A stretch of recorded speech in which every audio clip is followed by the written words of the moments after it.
Bueno, ¿qué tal? Agradezco la invitación para poder compartir con todos los presentes o asistentes a este evento virtual esta charla que denominamos suplementación estratégica, que como su nombre lo indica, la idea es salir, digamos, del formato clásico de charlas en donde presentamos una serie de ensayos de INTA, de universidades, de asesores privados, para ver, digamos, respuestas con distintas alternativas de base forrajera y suplementos, para pasar a comentar algunos criterios que deben ser tenidos en cuenta para que los resultados de la suplementación sean previsibles y exitosos, tanto en lo técnico como en lo económico. Ese es el camino que vamos a seguir. Vamos a tratar de desarrollar en 6 puntos estos conceptos de suplementación estratégica y empezando con el primero, es referido a la naturaleza pastoril de nuestro sistema de producción. Los terneros que nosotros producimos provienen de recursos generalmente de baja calidad, como son campos naturales, rastrojos, pasturas, algo de confinamiento, pero una baja proporción. Esos terneros, una vez que son destetados, pasan a la siguiente fase, que denominamos genéricamente como recría o de invernada, donde el tipo de recursos mejora en calidad. Ahí ya tenemos verdeos de invierno, pasturas, puede haber algún campo natural, para seguir, digamos, en las últimas etapas, tanto en terminación de verdeos y pasturas con suplementación, como en terminación a corral, ¿sí? Una parte de esos terneros también puede ser recriados a corral. Esta proporción es cada vez más importante, pero todavía no es significativamente tan interesante o tan mayoritaria como las situaciones anteriores. Si nosotros analizamos todo este proceso de ciclo completo, tomando el país como una unidad de medida, nosotros vemos que de todas las etapas, el consumo de materia seca que se requiere es aproximadamente un poco menos de 10.000 kilos de materia seca, de las cuales las etapas de cría y recría se llevan aproximadamente casi el 90%, con 9.000 kilos de materia seca, y las etapas de corral son las menores en cuanto a tiempo y también en cuanto al volumen de materia seca consumido, solamente 200 kilos. Si nosotros vemos los kilos producidos en cada una de esas etapas, vemos que en la primera fase, digamos a la izquierda de la línea de barras, de la línea punteada, como ustedes ven ahí en el gráfico, se producen 280 kilos de carne y en la etapa de corral un poquito menos de 100, lo que da eficiencias de conversión, es decir, los kilos de alimentos necesarios para producir un kilo de peso vivo, de aproximadamente 32 kilos en las etapas pastoriles y de 8,5 a 1 en las etapas de corral de terminación.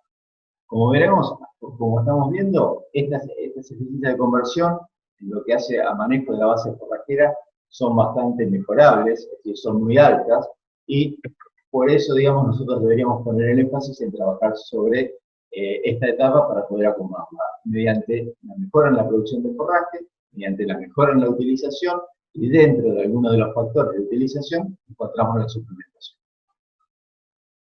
Acá vemos la misma curva, pero ¿qué pasa si mejoramos el destete? Es decir, en la anterior veíamos qué pasaba con un destete de aproximadamente el 65%, que es el promedio del país, pero en campos de punta, donde el destete mejora a un 85%, vemos que igualmente el componente pastoril sigue siendo importante.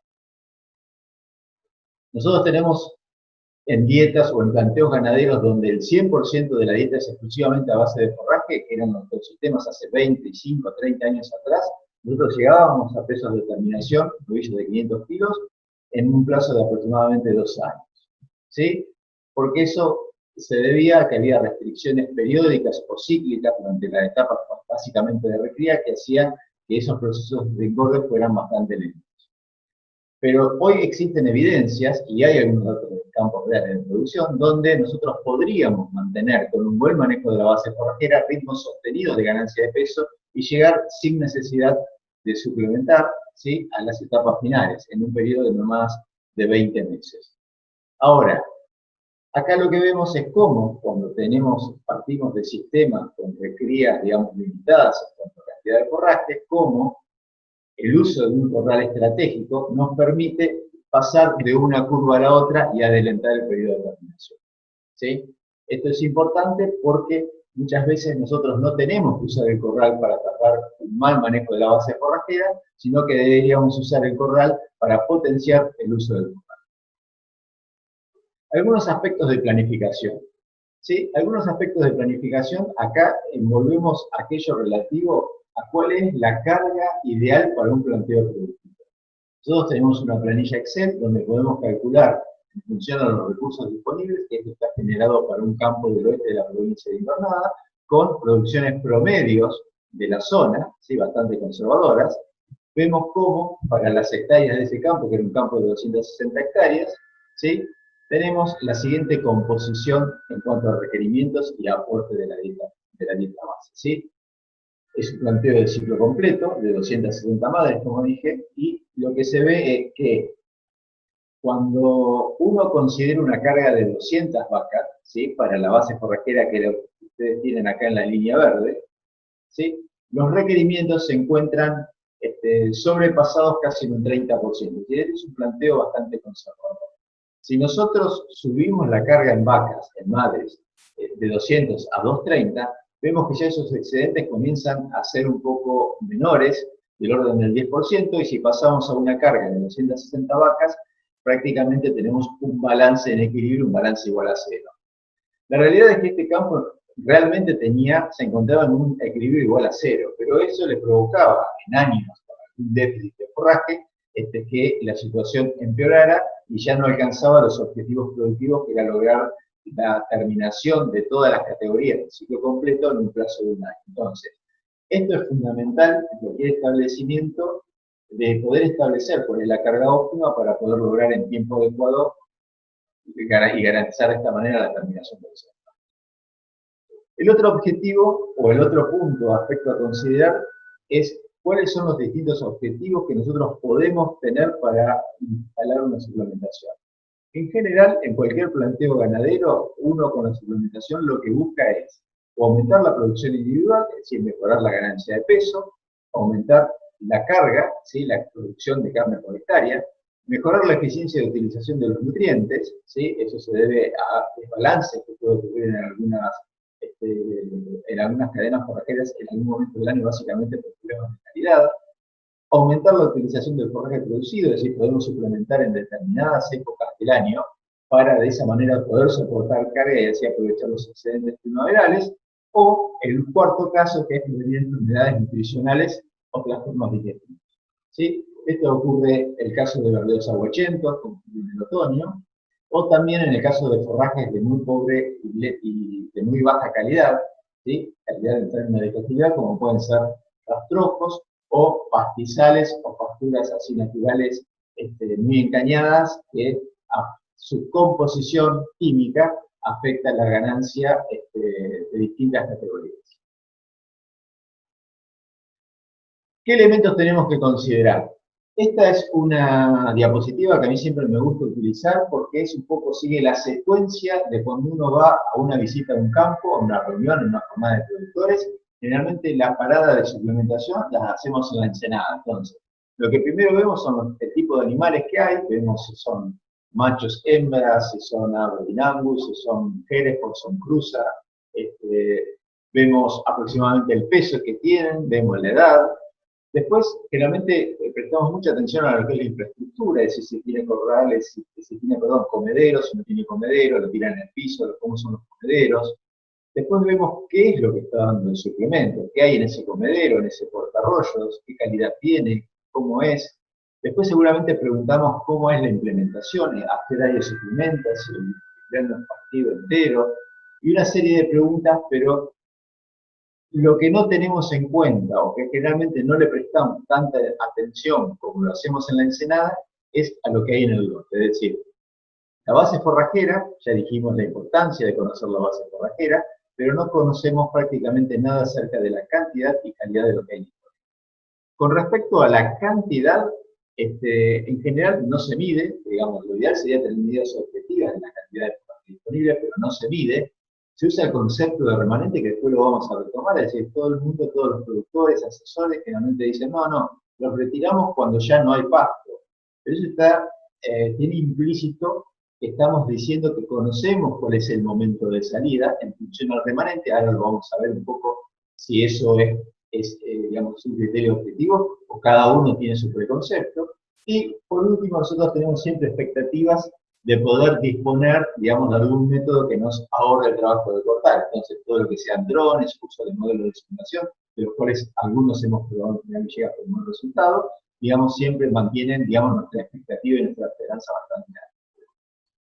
Un forraje de buena calidad es aquel forraje que tiene por lo menos más de un 20% de materia seca, como ustedes ven acá, ¿sí? Más del 20% de materia seca, en proteína bruta tiene que tener más del 14%, y en términos de calidad, de digestibilidad, ¿sí? Asociándolo como sinónimo de calidad, más del 65%.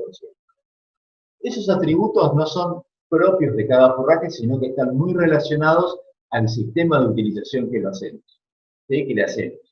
Esta es una curva para una alfalfa donde vemos cómo, a medida que pasamos de estado vegetativo a casi 50 o 100% de floración, la producción de materia seca aumenta y la calidad va disminuyendo, la calidad en términos de digestibilidad. Esto nos da como resultante la materia seca digestible. Esta es máxima en el estado de entre prebotón a 10% de floración. Si hacemos lo mismo para las gramíneas, también, digamos, si nosotros podemos consumir las gramíneas, agropiros, estucas, antes de que la planta emita la cuarta hoja, la estamos comiendo en un momento óptimo desde el punto de vista fisiológico, donde compatibilizamos buena cantidad, buena capacidad de rebrote y buena calidad. Ahora, lo que ocurre es que muchas veces nuestros sistemas de pastoreo no son lo suficientemente flexibles como para entrar en estos recursos en el momento óptimo. Entonces, a medida que nos alejamos de ese momento óptimo, sobre todo dándole más días de descanso que correspondiente, ahí la calidad cae y genera, digamos, esas bajas ganancias de peso en distintos momentos del año en los distintos recursos. Acá lo vemos como para los distintos trimestres del año, verano, otoño, invierno y primavera, ¿sí? Vemos cómo tenemos calidades promedio, que es lo que ustedes ven directamente acá, ¿sí? Y lo que tienen a la derecha de la gráfica es la variación en calidad entre el estrato superior y el inferior. Es decir, si tomamos el verano, una pastura de verano, esta está hecha por una pastura base alfalfa, puede tener un poquito menos del 68% de digestibilidad, pero entre el estrato superior y el inferior hay casi 13 puntos de diferencia en calidad, ¿sí? Por eso está muy asociada la calidad al sistema de carga y al sistema de pastoreo que estemos utilizando, porque eso nos puede estar haciendo que nuestros animales, nuestros planteos de invernado, de cría, levanten recursos que son bastante diferentes en función a la carga con la cual lo estamos comiendo. Podemos definir entonces a los recursos forrajeros como en dos grandes calidades. Recursos forrajeros de baja calidad o de mala calidad, que son aquellos que tienen menos del 12% de proteína bruta, que son los requerimientos mínimos de las categorías menos existentes, y aquellos que tienen más del 50%, del 55% de pared celular. En el otro extremo tenemos los forrajes de buena calidad, que son aquellos que tienen más del 60%, más del 60% de digestibilidad, ¿sí? Y más del 12% de proteína bruta. Animales. Con respecto a las categorías a suplementar, acá las tenemos clasificadas en función a la digestibilidad que podrían soportar, ¿sí?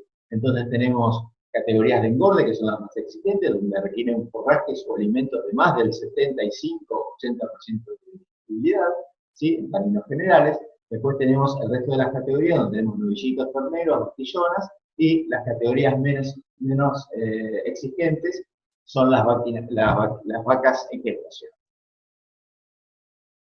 Esta tabla lo que tenemos es el consumo de materia seca, es decir, lo tenemos que asociar en un planteo ganadero, nosotros tenemos que garantizar que nuestra hacienda coma prácticamente a boca llena, salvo algún objetivo específico, pero deberíamos garantizar que coman a boca llena, sobre todo aquellas que tienen máximos requerimientos.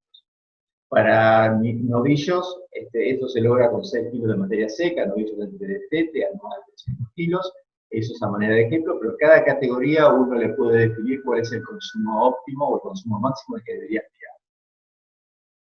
Nosotros lo hemos probado en Villegas, por ejemplo, en el caso de verdeo, cuál es la asignación forrajera óptima para poder, o con que deberían comerse, en este caso los verdeos, para garantizar máxima ganancia de peso. Lo que vimos es que con asignaciones forrajeras por encima del 2,5% del peso vivo, la ganancia de peso es máxima y se ubica en el promedio en los 800 gramos por animal. Acá lo que tenemos son las fotos de los remanentes de cómo debería quedar consumido un verdeo para generar cada una de estas asignaciones forrajeras. Como les dije, el concepto de remanente seguramente no es el mismo para todos. Entonces, hay productores que por ahí se sienten más cómodos comiéndolo así, otros así y otros así, ¿sí? Esto lo podemos ver en esta foto, es decir, generalmente en las capacitaciones virtuales no, en las presenciales, hago esta pregunta. Entonces hay muchos que les parece esto un buen remanente, estos novillos estaban pastoreando acá, ¿sí? Y se cambiaron a esta franja, pero entonces, ¿este puede ser el remanente adecuado? ¿Sí? ¿Este es el remanente adecuado o es este otro? ¿Sí? ¿O es este otro? Bueno, esto cambia según los productores o según los asesores. No hay más remanentes que sean adecuados o no. Todo depende del objetivo de producción. Seguramente este remanente, con un objetivo de máxima ganancia de peso, sea un poco justo y este más acorde a un buen manejo del recurso forjero. Lo que muchas veces ocurre es que en este remanente, si nosotros lo vemos un domingo a la tarde, seguramente es el remanente que decimos, esta franja aguanta hasta mañana, y al otro día, cuando llegamos, se transforma en esta otra situación. Ahora bien, todas las categorías que nosotros acabamos de ver, también las podemos comparar con la calidad de los recursos disponibles. Entonces vemos cómo los granos y los granos de invierno son los recursos de mayor calidad, y por otro lado todas las reservas son aquellas que tienen variabilidad en función al momento y a las condiciones de conservación, ¿sí? Lo vemos acá con un ejemplo, tanto todo lo que son granos balanceados, generalmente tienen curvas pequeñas, son energéticamente los más ricos y los que presentan las posibilidades de mayor ganancia de peso. En cambio, con las reservas, el largo de la barra, como ustedes verán, es bastante mayor, con lo cual, cuando hablamos de silaje de maíz, tenemos que definir un poco cuál es esa calidad para no estar dando, digamos, un alimento que se comporta completamente diferente a categorías muy diferentes en cuanto a requerimientos. Con respecto a la mecánica de implementación, siempre muestro esta curva, ¿sí? Estos son campos reales, ¿sí? Cada rectángulo de estos corresponde a un campo real, ¿sí? Hay 10, 11 campos, todos suplementaban, ¿sí? Con distintos niveles y distintas combinaciones de suplemento. Acá tenemos los campos que menos suplementaban, ¿sí? El campo que menos suplementaba se encontraba acá, y estos son los campos que más suplementaban. Acá daban el equivalente a menos de 1 kilo de maíz y acá más de 3 kilos de maíz, ¿sí? Poco menos de 3 kilos de maíz. Entonces lo que vemos es que las ganancias de peso reales son las que ustedes tienen ahí. Como verán, el campo que menos suplementaba, ¿sí? Es el que tuvo la mayor ganancia de peso. Después hubo una serie de campos que presentaban el mismo nivel de suplementación con respuestas bastante visibles. Y por último, los campos que más suplementaban eran los que tenían ganancias también intermedias. Esta diferencia entre campos hace que la respuesta a la suplementación sea errática. ¿Y en qué radica? En el manejo diferente que cada uno de estos campos tiene a la base forrajera. Entonces, un buen manejo de la base forrajera nos garantiza que la suplementación realmente sea estratégica y dé los resultados que buscamos.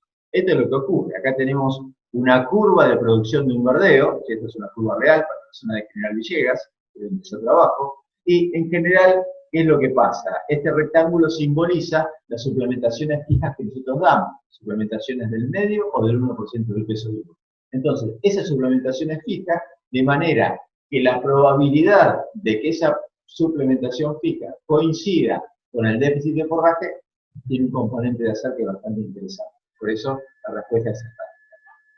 Algunas situaciones de suplementación. Bueno, manejando la oferta forrajera, nosotros vemos que, por ejemplo, para el caso de verdeo, donde tenemos muchos años de simulación y de experiencias a campo, vemos cómo cuando suplementamos con verdeo solo, pero garantizando la asignación forrajera, prácticamente no tuvimos limitaciones para obtener ganancias con un piso de 800 gramos por animal por día, ¿sí? Cuando suplementamos con grano de maíz, grano de sorgo, ¿sí? Grano de trigo al medio o 1% del peso vivo, esas suplementaciones no permitieron mejorar la ganancia de peso en esa situación, ¿sí? Lo que podemos resumir es que tanto en el primer pastoreo, que es el cuadro de arriba, como en el total del periodo de utilización de un verdeo, la suplementación del testigo versus el medio por ciento de maíz o el 1% de maíz no mejoraron la ganancia de peso, que se ubicó en el orden de los 800 gramos para el primer pastoreo y un poquito menos, 900 para el total del periodo de utilización. Lo que sí permitió esa suplementación, como ustedes verán en los dos cuadros, es mejoras significativas en la carga que se tradujeron en un incremento de la misma magnitud en la producción de carne. Esto es importante porque es lo que se denomina sustitución, es decir, cuando uno suplementa en un recurso de buena calidad, debe estar previendo que esa suplementación va a permitir generar sustitución, con lo cual, si no estamos dispuestos a aumentar la carga, eso nos va a traer consecuencias y el resultado de la suplementación no va a estar de acuerdo a lo que esperamos. Esto es lo que ustedes tienen acá, es decir, esto es un resumen de muchos trabajos donde vemos cómo, a medida que aumentamos la suplementación energética, la ganancia tiende a aumentar, pero no lo hace en la misma magnitud que podría aumentar la carga. Entonces, cuando nosotros no aumentamos la carga, o sea, dejamos la misma carga, vemos cómo la eficiencia de conversión, a pesar de que la ganancia aumenta un poco, se hace muy mala. Cuando le ponemos precio a estos valores, podemos llegar a la conclusión de que aún con el maíz barato, suplementar sin tener el efecto nivelador de carga que genera el suplemento, nos puede estar haciendo entrar en un mal negocio desde el punto de vista de la suplementación. Lo mismo lo hemos hecho en pasturas, donde con asignaciones bajas, asignaciones medias o asignaciones altas de pastura, ¿sí? Con suplementación baja, suplementación alta, que era del medio 1%, no tuvimos sin suplementación ninguna dificultad para obtener ganancias de aproximadamente 1 kilo. Esto es un promedio de suplementaciones en pasturas de alfalfa durante el periodo de otoño, invierno, primavera y verano, con lo cual se da el mismo concepto que en verdeo, ¿sí? La importancia de usar la suplementación a raíz de ese efecto de sustitución que nos provoca. Cuando suplementamos con reservas, los casos anteriores eran con grano, tenemos que tener en cuenta que la reserva, digamos, tiene calidad variable, entonces la calidad en términos de digestibilidad de la materia seca, que es lo que ustedes tienen acá abajo, ¿sí? Hace que por determinados niveles, es decir, por debajo del 60% de digestibilidad, esa reserva se empieza a comportar de una manera que nos restringe el consumo de materia seca total. Entonces, tenemos que acostumbrarnos a poder caracterizar las reservas para poder asignarlas a las categorías correctas. Hay unos trabajos bastante viejos del CREA, pero hay mucha información disponible y muchas situaciones de campo, donde vemos cómo los animales, esta era una tropa de novillos a los cuales se les asignaba, se los iba limitando en el acceso a un centeno, que era un recurso de excelente calidad, pero se les ponía a disposición un consumo diario de silaje de sorgo que era de mala calidad. Vemos cómo, a medida que se restringía el centeno y aumentaba el consumo de silaje, la ganancia de peso se veía cada vez deteriorada. ¿Eso por qué? Porque lo que ocurre es una sustitución con depresión. Esa es la situación típica de verdeos de invierno, donde nosotros hacemos encierre nocturno y ese encierre nocturno lo aprovechamos para suministrar una reserva que generalmente tiene una pobre y lenta digestión, entonces el animal al otro día, cuando sale a pastorear, va con ese forraje de mala calidad y hace que no pueda tomar la cantidad de variedad suficiente para poder mantener la ganancia de peso. Las estrategias de suplementación que nosotros estamos promoviendo, creemos que son las adecuadas, es como la que ustedes tienen ahí. Acá tenemos cuál sería la curva de utilización de un verdeo, donde hay un pico en la primera vuelta y a partir de ahí decae la carga, pero si nosotros suplementamos, en este caso con silos, con cantidades crecientes, de manera de ajustar la cantidad de silos a la cantidad de pasto provisto por el verdeo, nosotros pasamos de una situación como la que tienen acá sin suplementación a la incorporación del silo de maíz, donde la ganancia por ese efecto de sustitución con leve depresión podría levemente disminuir, pero el impacto sobre la carga es enorme y eso se traduce en una producción de carne también de la misma magnitud que el incremento de carne. Acá, a manera ya para ir cerrando, tenemos algunas alternativas donde podemos, como manejando una base forrajera de verdeos y de pasturas, ¿sí? Nosotros podemos garantizar, manteniendo la asignación forrajera, ganancias de 676 gramos por animal por día, que es lo que ustedes ven en la primera columna, y con eso llegaríamos en 370 días, un poquito más de un año, ¿sí? A un novillo terminado con 430 kilos de peso. Si suplementamos, que es lo que está en rojo, en verdeos, suplementamos en verdeo y no suplementamos en pastura, o no suplementamos en verdeos y suplementamos en pasturas, la ganancia se ubica aproximadamente en 750 gramos por animal por día, y eso nos permite bajar levemente el pedido a terminación. Si suplementamos en verdeos y suplementamos en pasturas, como le dije, manejando la asignación forrajera, Ahí la ganancia mejora, se ubica en el orden de los 900 gramos, podemos aumentar la carga, que era lo que yo les planteaba, y el periodo de engorde andaría en 230 días, bastante menos de un año, casi 3 meses menos. Y si nosotros pasamos a una dieta total de encierre con silo de maíz, un silo de maíz de buena calidad, la ganancia balanceado con proteína, que es uno de los déficits del silo, la ganancia se ubicaría levemente por encima del kilo y podríamos lograr el peso de terminación en 230 días. ¿Sí? Algunos aspectos que por ahí lo dejamos a las preguntas es lo que hace la mecánica de implementación.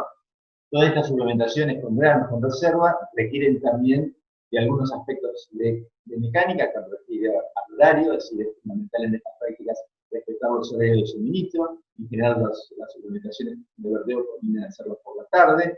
El tema del procesamiento del grano, siempre que se pueda, es conveniente, podría evitarse, pero digamos no quita que el procesamiento siempre tiene un beneficio, sobre todo en grano de maíz, el grano de sorgo prácticamente es obligatorio. Es fundamental, así sean suplementaciones a bajo nivel, el acostumbramiento, lo cual todo éxito en la práctica de suplementación debe basarse en un buen acostumbramiento. Garantizar un buen frente de suministro, sobre todo cuando la suplementación no es restringida, tenemos que garantizar que todos los sectores puedan acceder para evitar desniveles en los ritmos de ganancia de peso. Y el tema de los autoconsumos, que es una práctica que ha venido para instalarse, requiere de algunas consideraciones que por ahí después en las preguntas las podemos tratar. Así que bueno, ya para ir terminando, nos quedan algunos comentarios finales. Y en función un poco a lo visto en estos 25 minutos, que estuvimos hablando bien, la suplementación estratégica requiere del conocimiento de los aspectos de la superforraje, que era el que nos insistí, en recursos de buena calidad, sobre todo los que se desarrolla la invernada, la refiere invernada, requieren forrajes de buena calidad, son forrajes de buena calidad, por lo tanto las suplementaciones van a actuar generando suscripción, la cual debemos tener en cuenta para garantizar el resultado de la práctica. Y cuando uno utiliza reservas es fundamental acostumbrarnos a caracterizarlas en calidad para de esta manera poder hacer las suplementaciones más previsibles desde lo técnico y lo económico. Bueno, gracias a todos y quedo disponible para preguntas o comentarios.